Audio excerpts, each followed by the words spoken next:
में तो परशुराम जी का राम जी से संवाद होने लगा। आजकल जो रामचरितमानस के छुट भइये लोग तथा कथित वक्ता कथा कहते हैं, तो कहते हैं परशुराम जी हार गए, लक्ष्मण जी जीत गए, तो राम जी जीत गए। उनको कौन समझाए कि वहां हारने जीतने की बात ही नहीं है। अब देखिए आप लोग, हम केवल सूत्रे बोलेंगे, सूत्र भी सोच रहे हैं कि ऐसा सरल करके बोलें कि सूत्र भी आप आराम से समझ जाएं। अंतिम बात राम जी और परशुराम जी की गहमा गहमी हुई, आपस में लोग एक दूसरे को तर्क वितर्क कुतर्क से संबोधित किए। राम जी ने अंत में क्या कहा, ध्यान दीजिएगा। विप्रवंश के अश प्रभुताई अभय होई जो तुम ही डेराई। उन्होंने यहां से दुपट्टा हटा दिया और जो भृगुलता है, वक्ष प्रदेश में महर्षि भृगु के जो चरण का चिन्ह है उसको दिखाते हुए उन्होंने कहा, राम ने परशुराम जी से, कि आप ब्राह्मणों की जो कृपा मेरे हृदय में बरस रही है, आपके पूर्वज ने जो जम करके लात लगा दी थी, वो चिन्ह आज भी है। इसी के आशीर्वाद से हम संसार में किसी से नहीं डरते हैं। क्यों? कि जो तुम ही डेराई, क्योंकि हम केवल आपसे डरते हैं। हम आपसे डरते हैं, आपसे डरने के कारण हम इतना बलवान हो गए हैं कि संसार में हमको किसी से भय नहीं है। इसीलिए हम आपके चरणों की पूजा करते हैं। ये परशुराम उस परब्रह्म के अंशावतार हैं, आवेशावतार कहा जाता है।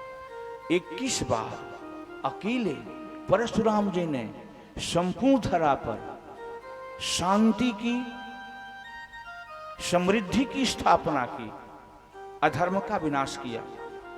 परशुराम जी के बारे में कहा जाता है, अग्रतः चतुरो वेदाः पृष्ठतः ससरम धनु इदं छात्रम इदं ब्राह्मम शापादपि शरादपि मुख में वेद पीठ पर तरकस कर में कठिन कुठार विमल साप और सर दोनों ही हैं जिस महान ऋषि के संबल।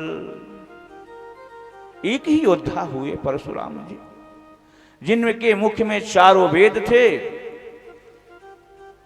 पीठ पर भरा हुआ तरकस, हाथ में कठिन कुठार।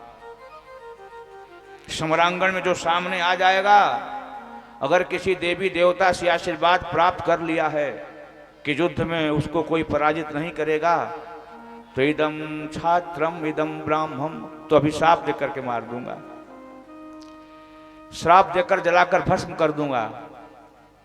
आज यदि उसको मिला है कि श्राप से भस्म नहीं होगे तो फरसे से काट दूंगा। और यदि अस्त्र शस्त्र में किसी एक से मरना उसको नहीं है तो फिर धनुष बाण से उसका नाम काम सब खत्म कर दूंगा, लेकिन धर्म की स्थापना करूंगा।